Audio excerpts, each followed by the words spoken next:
Are you afraid of breathing? Now, before you say, of course not, and move on to something else, let me tell you a quick story. Back when I was in my PhD program for psychology, I was driving home on the long but beautiful drive that I had for my commute along the California coast, and I realized I felt weird. I was slightly lightheaded, my fingers were a little bit tingly, and I felt like I wasn't breathing right, like I wasn't getting enough oxygen or something just wasn't working the way it was supposed to. Now, I'm no stranger to breathing issues. I have had significant asthma since I was a child. I have allergies. I found out recently I have a big old deviated septum. Breathing isn't necessarily my strong suit, so having trouble with that, even wheezing, is a common experience for me. So I did what I would normally do. I took my inhaler, I rolled down the windows for a bit to get some fresh air, but I didn't feel better. In fact, the more I thought about it, the more symptoms I noticed. Eventually, on that ride, I got home, but this continued to be an issue day after day, especially that I noticed while I was driving. And it was starting to freak me out because obviously I didn't want to pass out and veer off into the ocean while I was driving or into oncoming traffic. It got bad enough that I actually went to the pulmonologist, so a specialist in breathing and respiratory issues. They had me do a bunch of different tests, like sitting in a closed off chamber while they measured my pulmonary function. And while I did indeed still have asthma, I was getting plenty of oxygen, and there wasn't any particular physical issue that was causing these new sensations that I was having. Turns out I was just getting in my head about it. The more that I thought about it, the more things I felt, and then that, of course, made the anxiety about it worse, and on it became a cycle. Now, more recently, my partner confided in me that she's been feeling for a few weeks or even months like she isn't able to take a deep breath. When she focuses on it and looks and tries to take a deep breath, everything looks correct, but it doesn't feel right. Something's off. There's something missing in the connection between her mind and her lungs where those deep breaths just don't feel like they should. And this got me thinking about just how often I've actually heard this from people, especially clients of mine in my years of clinical work. It's not always exactly the same story. Sometimes it can be like me, where it feels like you're not actually getting enough oxygen in. Other times it's something that feels blocked and you don't feel like you can breathe well at all.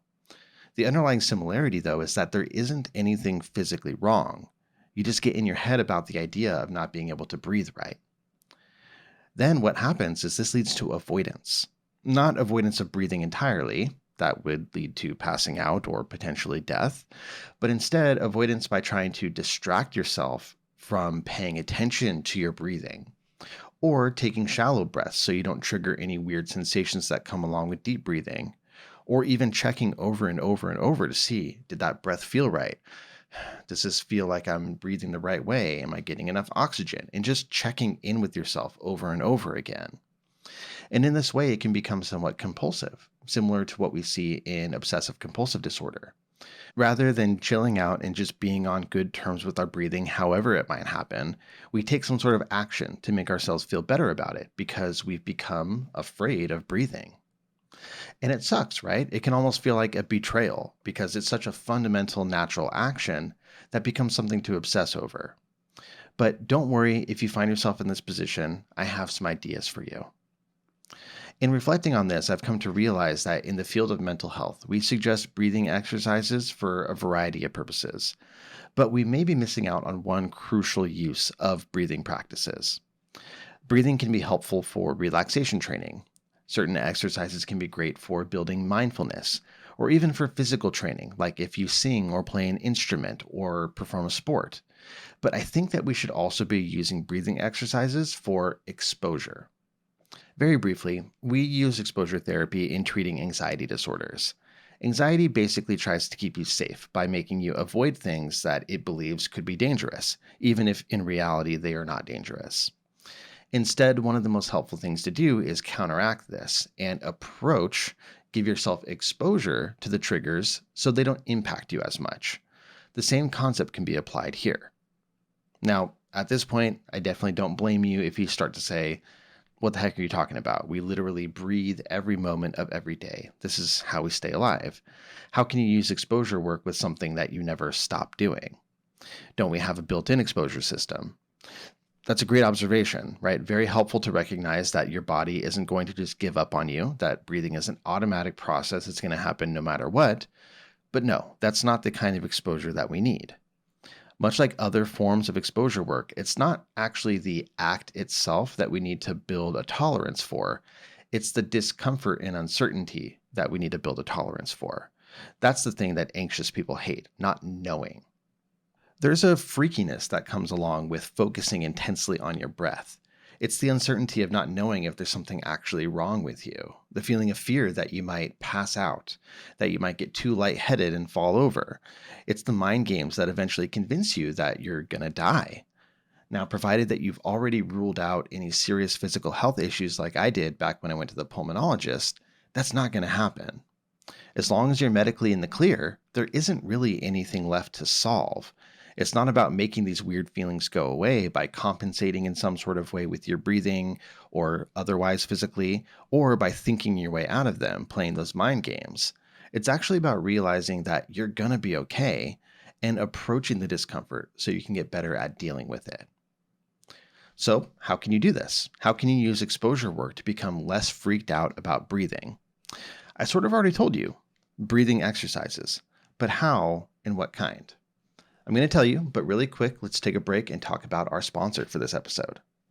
If you're anything like me, it is so easy to let personal care and self-care slip between shuttling kids around, doing things with the family, for work, for my other work, for my other work. It's very easy to let myself get lost in the shuffle. So it's very important to have some non-negotiables when it comes to self-care. For me, these are things like having some time to play video games by myself, making sure I get physical exercise, and making sure that I simply have time and space to think deeply about things. For you, it could be something else. It could be the gym, or it could be therapy. Therapy is a great place to prioritize yourself and to make sure that you're not letting yourself get lost in the shuffle. If you're thinking about starting therapy, there's a really great option that's so easy. Try BetterHelp. BetterHelp is entirely online. It's designed to be convenient, flexible, and suited to your schedule. You just fill out a brief questionnaire to get matched with a licensed therapist, and you can switch therapists at any time for no additional charge. Never skip therapy day with BetterHelp. Visit betterhelp.com/Duff today to get 10% off your first month. That's BetterHelp, HELP.com/Duff for 10% off your first month. All right, let's get back to it. So getting back into the breathing, how do we do this? What kind of breathing exercises should we be using for exposure work? This is where I think some of the more challenging breathing exercises come into play. And I'll give you a few examples, but generally speaking, these are things that are a little bit more intense than just sitting and focusing on your breath. These are things where you're manipulating your breath and challenging yourself somewhat. So the first one I'll talk about is an exercise you can try called alternate nostril breathing.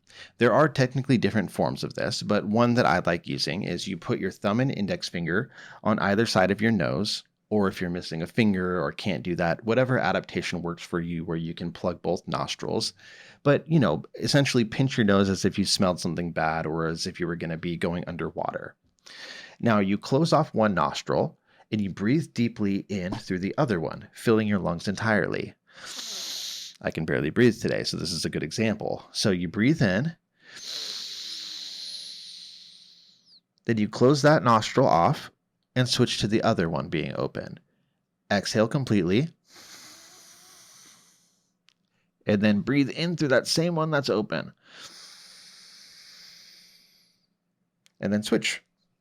So basically what you're doing is you are covering one nostril, breathe in, switch, breathe out, breathe back in, switch, breathe out, breathe back in, switch, and so on. So generally there's a point where you do this and you start to feel a little bit weird, right? If I'm doing it myself, since I'm stuffy, it's going to take me a while to breathe in through my right nostril right now. And that might make me feel maybe a little bit lightheaded. It might make me feel like I'm running out of breath or a little tingly and like I'm running out of oxygen. All of these things are okay. When that happens, what I'd like you to do is keep going for a bit, and then you can return to your normal breathing. So push yourself just a little bit further. not in a way that's going to really, really be detrimental to you. Like if you actually do start to pass out, you don't need to keep it up. But typically, that's not actually going to happen. Just go for a little bit more, feel that discomfort. Don't try to push it away. Whenever you have these sensations, the fingers are a common one for me.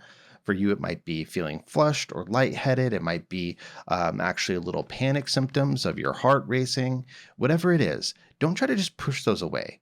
Don't shake your hands out to bring feelings back to your fingers. Don't shake your head to clear it. Just be with the feelings and notice how truthfully they're pretty inconsequential, because as soon as you stop doing that exercise, you're gently going to come back to your baseline. And then after a few minutes of breathing normally, repeat the process. Go back into it. So that's alternate nostril breathing, one that takes a lot of focus, and it is a little bit challenging when it comes to how you're actually going through the process. Another one that you can do is what you might call resonance breathing. There are many techniques for this. There are books that dive deep into it to find the perfect breathing pace that matches with your heart rate. But in general, the thought is about 3 to 7 slow diaphragmatic breaths, which means, engaging your diaphragm, breathing from your belly all the way up. 3 to 7 per minute is a great pace.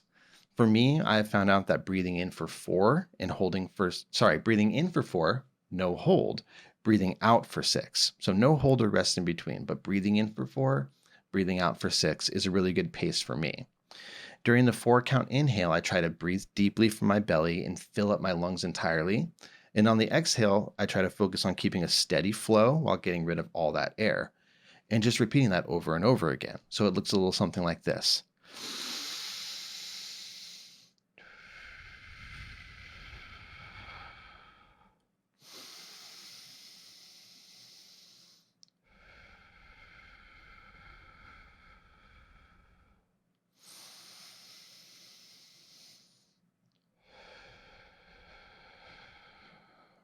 So in doing that, I do feel a little bit lightheaded. I feel a little bit off from how I would be if I was just breathing kind of at a normal rate without fluctuating anything. And that's good. That's perfect for this circumstance where I'm trying to gain exposure to those strange feelings and not allow myself to avoid them and run away from them. So I'd want to do this for a few minutes maybe and just keep it going. And again, sit with those sensations. There are also variations and techniques that are a little bit more intense. Some of you have maybe heard of the Wim Hof method. I think there are multiple, but one of them is a phase of taking full deep breaths like we were just talking about. And then after a certain amount, you exhale entirely and then hold your breath for a certain period of time. So you exhale all the air and hold it, and then take a huge recovery breath and hold that. And then you turn to normal breathing. Right? So again, manipulating your breath, pushing yourself a bit. There are also about 1,000,001 different types of breathing exercises from yoga and similar traditions that we have appropriated here in the West. So you could learn about those, or even better, find somebody who's a guru in the traditional arts and learn from them. I know that Dr. K, a popular YouTuber, has a lot of videos showing some of the exercises that he likes. But yeah, basically anything that challenges you. I even stole one from a book. There's a book that I have read, or book series rather, called the Cradle series, which is, side note, very awesome series if you're into sort of progressive fantasy literature, getting better and better, gaining new skills, getting more powerful, that sort of thing. But there's a technique in one of the books. I forget which one in the series, but it's called the Heaven and Earth Purification Wheel. And basically, in this book series, there's magic, and people use different meditation and breathing strategies to expand what they call their core, which is basically the capacity, the amount of madra or magical power that they can have at once. And so you do these exercises to either, channel your madra to different areas, to refine it, or to expand your core. And so I loved this exercise from the book. I thought it was really brilliant. Basically, in your mind, you imagine your core as a huge stone wheel, and it very slowly rolls back and forth, basically grinding back and forth. And you use this visualization to breathe along with it. And it's not meant to be relaxing. It's meant in the book to actually really strain you so that you can expand that core and be able to hold more energy. And it's pretty exhausting because what you do is you breathe in as slowly as you can. Basically, try to fill your lungs fully, but as slowly as possible. So rather than taking 4 counts and just filling it all up, you breathe as slowly as you can. And then when you get to the top, same thing, you exhale as slowly and fully as you can. And then breathe in, and you just go back and forth, right? That big stone wheel rolling back and forth. And it really taxes you. It is not necessarily the most comfortable thing, but it's a great way of exposing you to those strange sensations that come along with changing your breathing patterns. Regardless of what type of breathing exercise you do, the most important thing is to do it often and in a space that you feel relatively safe. So this could be your office, your bedroom, somewhere in your house, or even when you're sitting by the beach, anywhere that feels just really good and safe to you. And you want to practice it as often as you can and increase the duration, how long you're practicing these exercises for. If you can do it just for a minute, that's great to start with. Can you go to 2? Can you go to 5? Shoot, can you go to 10? That's going to really help you get better at breathing. So you want to get better at the process of breathing. You want to get better at tolerating the different sensations associated with breathing. Essentially prove to your body that you are not going to be harmed, even if things feel a little off sometimes. If you avoid thinking about your breathing and you try to trick yourself into feeling better or convincing yourself that everything's okay, it's only going to make it worse. So by using breathing as an exposure exercise, you can master your breath and stop latching on to the small signs that something is wrong. So that's what I got for you. Pretty short and sweet, but I hope that this helps. I know this is a concept that's going to really, really land with some people, and for others, it might not be close to your experience, and that's okay. If you do try this out, please share your experiences with me. You can write in the comments on YouTube, you could shoot me a message on social media or to my email. And of course, if you have a question or a topic for the show that you'd like me to cover, send me an email to duffthepsych@gmail.com, or you can use the contact form on my website. All of those are good ways to get in touch with me. I'll see you for the next episode. Bye.